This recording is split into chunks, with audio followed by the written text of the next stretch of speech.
नमस्कार साथियों, मैं अनीता श्रीवास्तव आपका हार्दिक अभिनंदन करती हूँ। श्रीमद् वाल्मीकि रामायण में आज का प्रसंग है श्री राम का लक्ष्मण से उत्पात सूचक लक्षणों का वर्णन और लंका पर आक्रमण।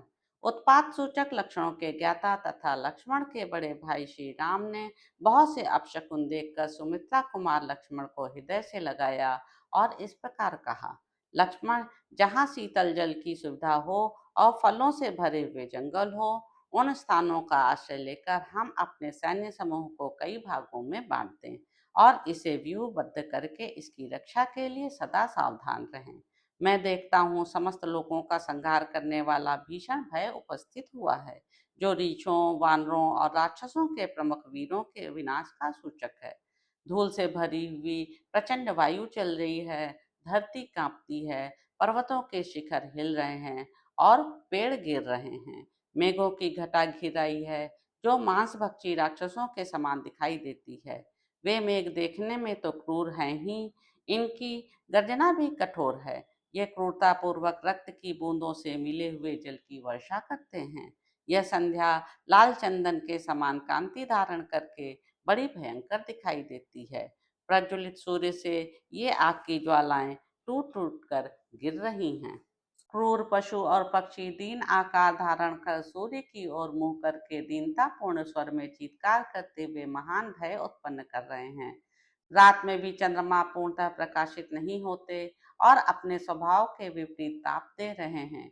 ये काली और लाल किरणों से व्याप्त हो इस तरह उदित हुए हैं, मानो जगत के प्रलय का काल आ पहुंचा हो। लक्ष्मण, निर्मल सूर्यमंडल में नीला चिन्ह दिखाई देता है। सूर्य के चारों ओर ऐसा घेरा पड़ा है जो छोटा, रूखा, अशुभ तथा लाल है।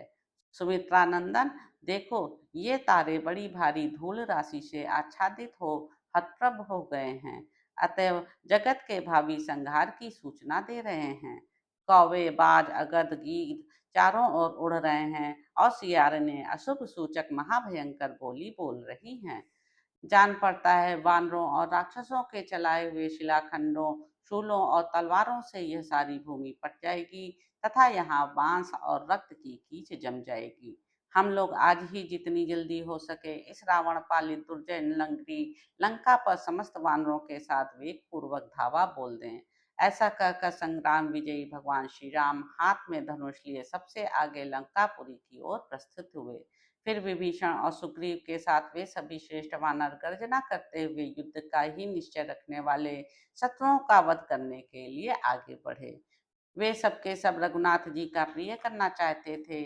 उन बलशाली वानरों के कर्मों और चेष्टाओं से रघुकुल नंदन श्री राम को बड़ा संतोष हुआ।